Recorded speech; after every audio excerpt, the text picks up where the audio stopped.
My family called me a loser for refusing to fund my sister's $115,000 scheme, so I let them think they'd won, until a relocation exposed the secret accounts, the affair, and her plan to disappear. I always knew I was second place in my family.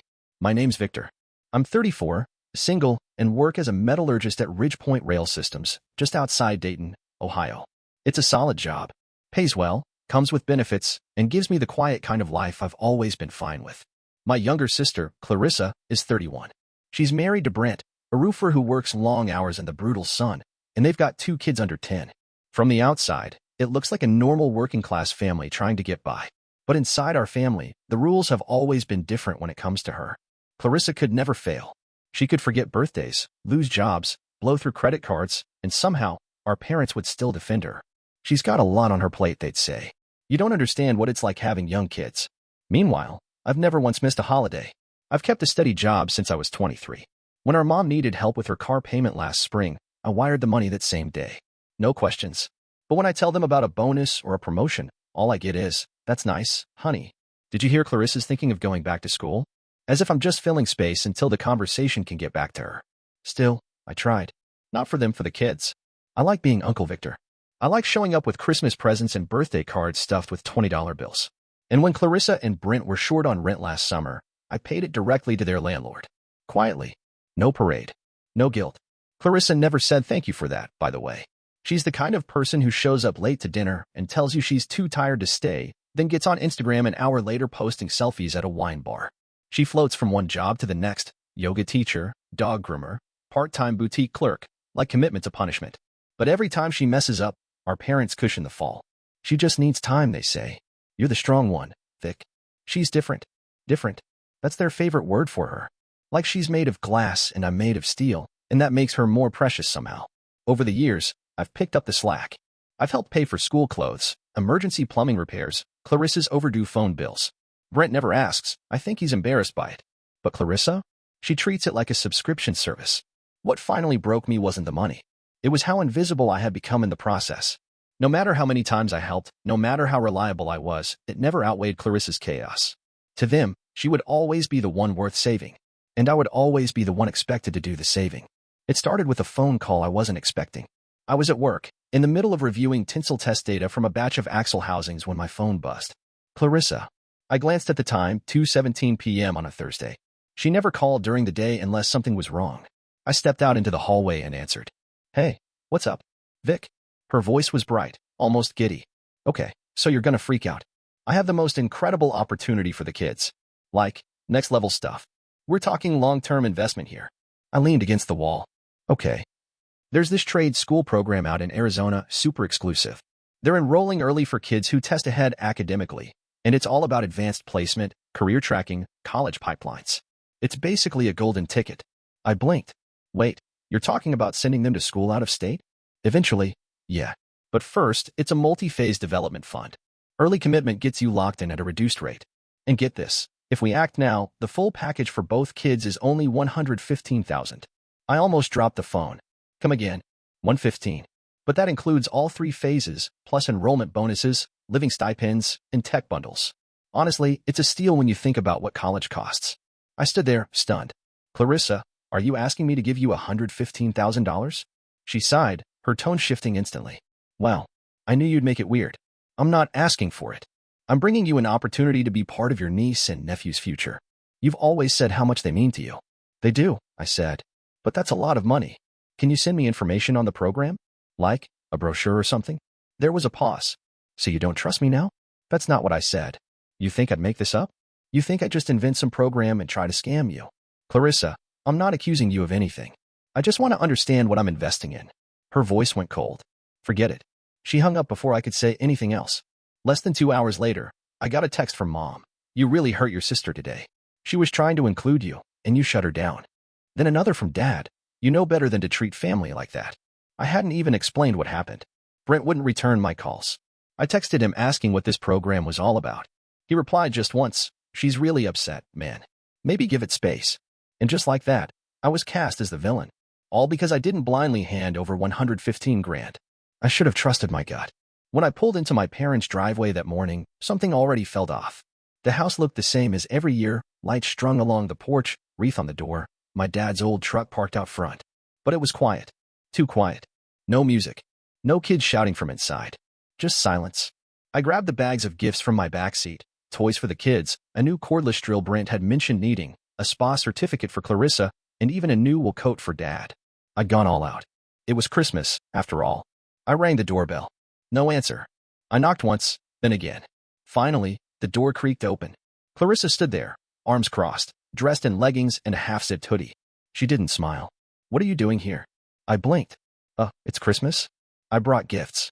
She rolled her eyes and stepped halfway into the doorway, blocking me. You weren't invited. That hit like a slap. What do you mean I wasn't invited? We're keeping it small this year, she said, with a tight shrug. Just close family. I am close family. She let out a laugh, sharp and mean. You made that pretty clear wasn't true when you accused me of lying about the kid's future. I didn't accuse you of anything. I asked for information. Mom appeared behind her, holding a tray of cookies. Clarissa, who is it? Then she saw me and her face fell. Not with surprise, with disappointment. Oh, Victor, she said. We didn't think you'd be stopping by. I come every year. I brought gifts. Clarissa stepped aside just far enough for Mom to lean forward. Well, it's been tense lately. Maybe today isn't the best time. I looked past them. Brent was standing in the living room, hands in his pockets, not saying a word. The kids were nowhere to be seen. I swallowed hard. So you're siding with her? Mom frowned. It's not about sides. But you did hurt her feelings, and she's been under a lot of stress. Clarissa laughed again. Oh my God, is this really happening? You show up uninvited and expect what, a hug? A thank you card for your charity? I was trying to help. No, she snapped. You were trying to control. Like always. That stung more than I wanted to admit. I looked to Brent, but he avoided my eyes. I set the bags down gently on the porch. I bought these for everyone. The kids, especially. Clarissa shrugged. We're good. You can take them with you. I stood there for another second, waiting for someone, anyone, to step in. No one did. I picked the bags back up, turned around, and walked to my car. That night, I called again. I just wanted to clear the air. Clarissa answered on speaker with Mom in the background. Dad must have been listening too. I started calmly. I just want to know what's going on. Why is everyone acting like I did something wrong? Clarissa sighed dramatically. You refused to help your family. Then you made it about trust, like I was lying to you. I asked for details on a 6-figure investment. That's not distrust. That's basic responsibility. None of us ever asked you to be the family accountant, Mom chimed in. You chose that role. You needed help. I gave it, I said. And suddenly I'm the bad guy because I didn't blindly write a check? It's not about the money, Clarissa snapped. It's about the way you act like we owe you for every dime. I never asked for anything back. Exactly, she said. You do it so you can hold it over us later. That's when I realized. They weren't twisting the truth. They genuinely believed it. All the gifts. All the support, all the years of stepping up, erased. In that moment, I wasn't just left out of Christmas. I was cut out of the family. I spent the rest of Christmas alone in my apartment. No lights, no tree, just the faint hum of the radiator and the sound of my boots hitting the floor as I paced. I kept going over everything in my head, the gifts, the years of quiet support, the way they'd all looked at me like I was some entitled outsider. So that night, I did something I'd never done before. I opened my laptop and started digging. It began with bank transfers. I pulled up my online records and searched every transaction that had Clarissa, Brent, or Mom and Dad in the notes. There were dozens. Some small, like $50 for groceries. Others much larger, $2,000 here for school supplies, $800 for car repairs, $3,000 when Brent had to take unpaid time off after his ladder collapsed. I opened a spreadsheet and started logging every payment. Amount, date, purpose, cross-referenced with old text and emails. The totals climbed fast. Within 2 hours, I was already over $60,000. It was all there in black and white, a decade of silent bailing out. Then I noticed something strange. The big request from Clarissa always seemed to come at weirdly convenient times, right after Brent landed a seasonal bonus or completed a big roofing job. That didn't make sense. Why would they need help when they should have had extra cash? I dug deeper. I remembered Brent had emailed me once about starting a college savings plan through his union. I searched for it and found the message, dated 2 years ago. He'd laid out how he was setting aside $200 a month for each kid. Said it wasn't much, but it was growing steadily. But then, 3 months later, Clarissa had asked me for $5,000 to start a junior robotics program for the same kids. I looked up the program she'd mentioned. It didn't exist. The company name she gave wasn't even registered in Ohio. My stomach dropped. I moved on to email receipts and PayPal logs. I found a payment I'd sent directly to Clarissa for laptop upgrades for the kids' virtual classes. She'd said the school's devices were outdated. The date matched exactly with a social media post she'd made, a new MacBook in her lap with the caption, "Mommy's new toy #deserved it." It had nothing to do with school, nothing to do with the kids. By midnight, I had a full breakdown, over $94,000 in the last 7 years. And that didn't include Christmas gifts, birthday money, or all the little untracked ways I'd helped. I sat back and stared at the screen, my chest tight. Clarissa hadn't just been ungrateful. She'd been calculated. She knew exactly when to ask, how to phrase it, how to make it sound urgent and innocent. And I'd never questioned it. Never once. Until now. And once I started pulling on that thread, everything began to unravel. The text came in 2 days later. "Natalie, can we talk?" Privately. I found something. Natalie was Brent's sister. We weren't close, but I liked her. She worked at a local credit union and had always struck me as one of the few no-nonsense people in Clarissa's orbit. We met at a diner just outside town, the kind of place with cracked vinyl booths and bottomless coffee. She looked nervous when I slid into the seat across from her. "I shouldn't even be talking to you about this," she said quietly, "but after what happened at Christmas and the way you've been treated, you deserve to know." I nodded slowly. "Know what?" Natalie glanced around the room, then pulled a small notebook from her purse. "Clarissa's been hiding money. A lot of it. She opened 2 separate savings accounts in her name. No joint access. Not even Brent knows about them." I blinked. "Wait, what? I thought they had a shared account." "They do.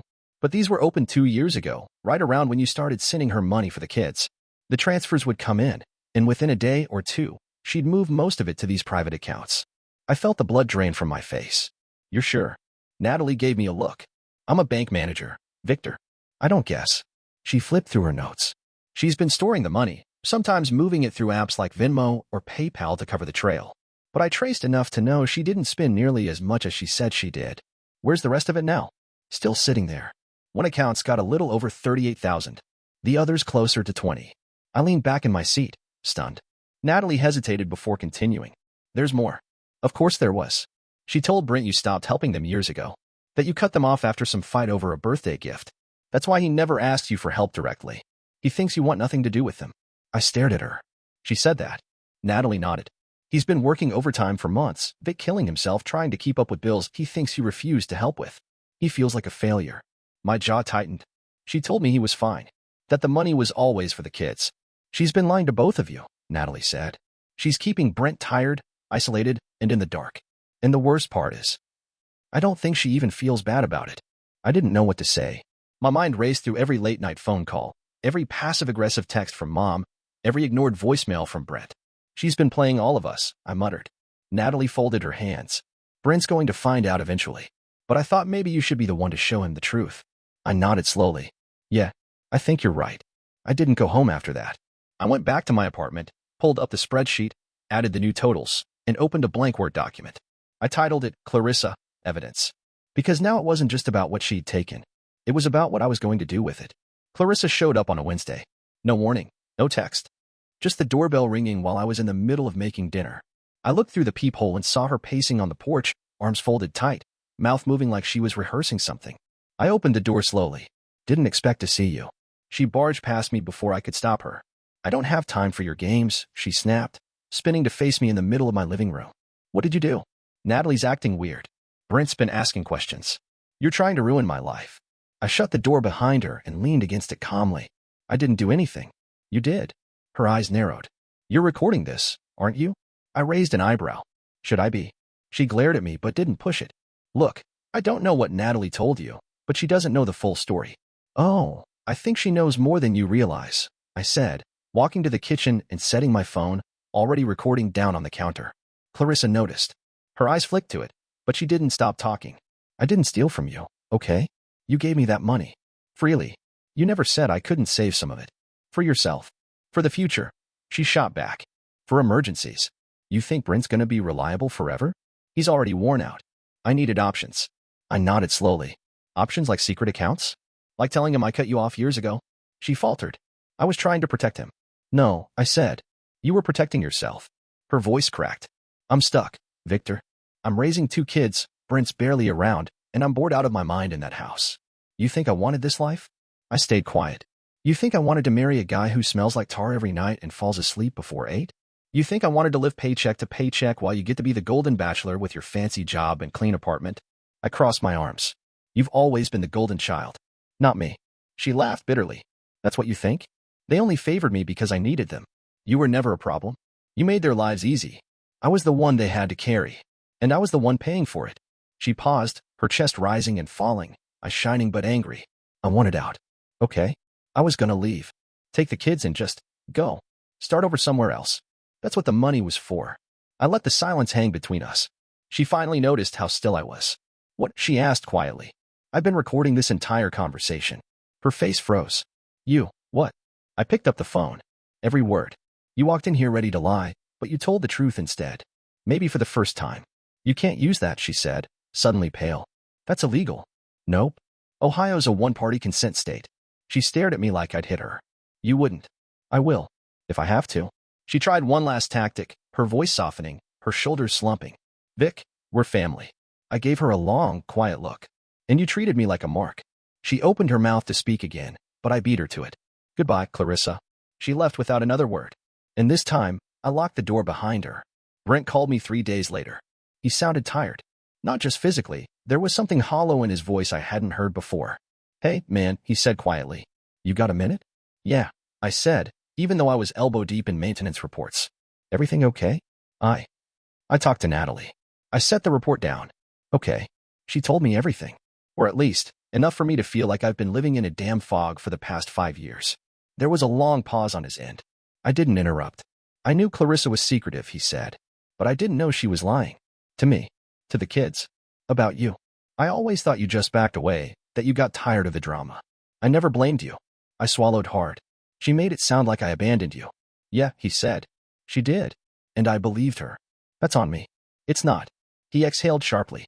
You still got those records? The stuff you logged? I do. Can we meet? I want to see it. I want the truth. 2 nights later, we sat at my dining table. Brent looked like hell. The kind of tired that goes bone deep. He flipped through the folder I'd put together. Bank statements, emails, screenshots, Venmo receipts, even the transcript of Clarissa's confession from the recording. He didn't say much at first. Just kept turning pages. When he hit the page listing the hidden accounts, he stopped. His hand trembled slightly. She had this much saved, he asked quietly. While telling you the bills were drowning you, I said. While telling me it was all for the kids. Brent let out a dry, humorless laugh. She had me picking up weekend shifts. I missed my own son's t-ball tournament because I was laying shingles on a barn roof. He closed the folder. I need to get a lawyer. I already spoke to mine, I said. I can loop you in with her office. They're discreet and good. He nodded, eyes red. Thanks. The meeting with the lawyers happened the next afternoon. It was quiet, tense. Brent brought a different energy than I'd ever seen in him before. Still gentle, but clearer, sharper. The kind of clarity that comes after finally waking up from a long, comfortable lie. Clarissa didn't attend, but her presence loomed large in every document, every plan. They walked Brent through what separation would look like, what custody could involve. He didn't flinch. I want stability for the kids, he said. I want to show them what honesty looks like. And I'm not letting her twist this. He glanced at me. And I'm sorry I let her twist you. You didn't know, I said. She made sure of that. I should have seen it. We stood in the parking lot after, the air cold and dry. I spent years thinking you just didn't care, Brent said, his voice low. But you were carrying us the whole time. I never did it for recognition. I know. That's what makes it worse. We shook hands. For the first time, I think Brent saw me. Not as the distant older brother-in-law, not as the guy who occasionally dropped off envelopes of cash, but as someone who had been fighting a quiet battle for a long time. And for the first time, I wasn't fighting alone. Brent waited until Clarissa was gone. She told him she was going on a healing retreat with her online therapist, some guy named Aiden she'd met in a Facebook group about manifesting abundance. Brent didn't argue. He helped her pack, drove her to the airport, and even kissed her cheek before she walked inside. Then he called me. She's gone. I've got 5 days. I was already loading boxes into my truck within the hour. We didn't tell the kids the whole story, just that they were going on an adventure. A new house, closer to a better school, with a yard big enough for a trampoline. They were too excited to ask questions, and Brent promised to explain more when the time was right. The new place was a rental in a quiet neighborhood about 30 minutes away. Clean, safe, nothing fancy. But it had fresh paint, working appliances, and a second bedroom for each of the kids, something they'd never had before. Brent's mom had already stocked the pantry and left a welcome basket with snacks and a note. Proud of you, son. The hardest part wasn't the moving. It was going back for the rest of the stuff. The old house felt like walking into someone else's life. We packed fast. Clothes, toys, some furniture. Brent didn't want to take much. I don't want her saying I stole anything, he said. Let her keep the couch and the decorative crap she cares about more than the kids. While boxing up the kitchen drawers, Brent found an envelope stuffed behind the utensil tray. He opened it slowly. Inside were 2 passports, one for each kid, and a small stack of prepaid Visa cards. He stared at them like they were radioactive. She was planning something. Running? I asked. He nodded. Looks like it. Probably with Aiden, the manifestation guru. I took a photo of everything, just in case.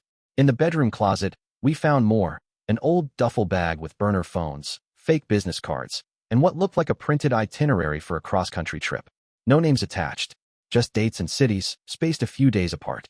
Brent sat on the edge of the bed and ran his hands through his hair. She was really gonna leave, he said quietly. Not just me. The kids. Everyone. Yeah, I said. She was. He looked up. Thank you for helping. For all of it. I shook my head. Just glad you saw her for who she really is before she could disappear. We loaded the last few boxes and drove off before dark. That night, Brent tucked the kids into bed in their new rooms. He didn't say much, but I watched him linger in the doorway for a long time, just watching them sleep. And I knew then, the worst was behind us. Now it was time to rebuild. Clarissa came back to an empty house and divorce papers on the kitchen table. Brent had left a short note. Polite, factual, not cruel. The kids are safe. I've moved out. You'll be hearing from my lawyer. That was it. It took less than 2 hours for my phone to explode. Clarissa, you absolute piece of garbage. I know you did this. Clarissa, you turned him against me. You destroyed my family. Clarissa, I hope you're proud. I didn't respond. By the next morning, she was all over Facebook, posting cryptic quotes about betrayal, snakes in the grass, and false brothers. Then she dropped the bomb, a long, unhinged status update tagging nearly every family member. Some people will lie and manipulate just to feel important. Imagine your own brother conspiring with your husband to steal your children. Shameful. Disgusting. I did everything for my family, and this is how I'm repaid. It didn't land the way she thought it would. Instead of sympathy, the comments were cautious. A few offered generic comfort. Most didn't engage. And then came the real blow. Mom commented. Maybe it's time to stop blaming everyone else. I'm starting to think Victor was right all along. That one sent Clarissa spiraling. She called my mom a brainwashed puppet, said our dad was a coward, accused me of planting lies like a psychological abuser. Her posts got more frantic, more erratic. She posted screenshots of texts cropped, cherry-picked, trying to make herself look like the victim. But even our extended family, the cousins and aunts she used to charm at every cookout, started asking questions. One cousin replied, "Didn't Victor pay your rent for like 2 years? What exactly did he steal?" Someone else asked about the money for the kids' schooling. Another shared a photo of the birthday party I threw for her daughter 2 years ago, when Clarissa had forgotten. By the end of the week, she had locked her profile.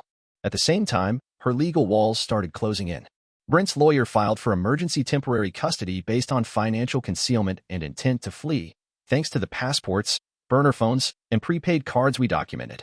Clarissa was served officially on a rainy Thursday. She showed up at Brent's mom's place screaming at the door, demanding to see the kids. Brent was ready. He had a sheriff's deputy on standby. She was escorted off the property.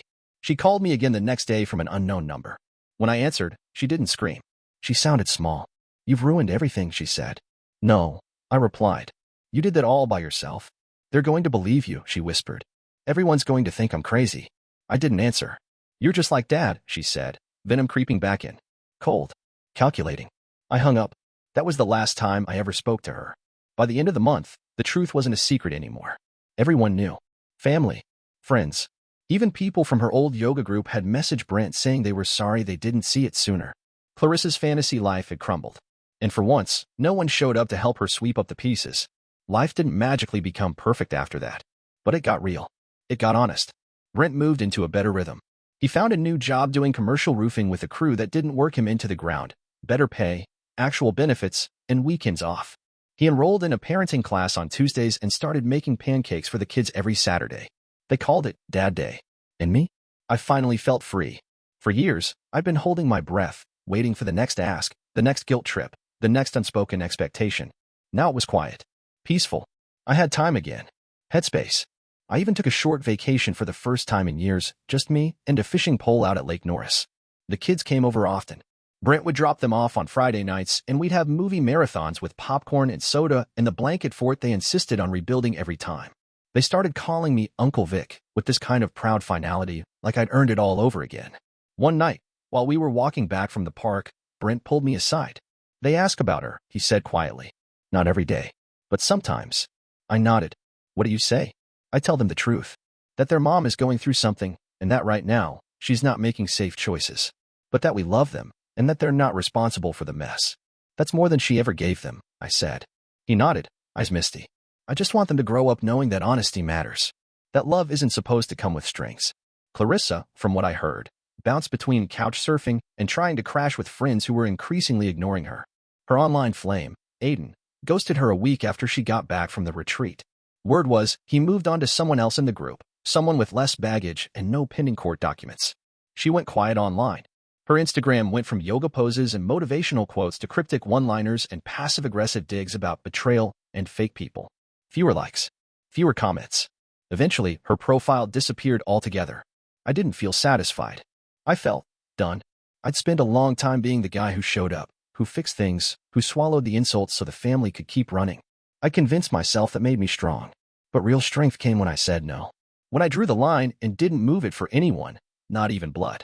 One night, Brent and I were sitting on the porch, watching the kids chase lightning bugs in the yard. He passed me a beer and said, "You know, I used to think you were just quiet. The guy who never pushed back. But now I get it. You were just waiting for the right moment." I laughed. I wasn't waiting. I was surviving. He nodded. Well, now you're living. And for the first time in a long time, I knew he was right.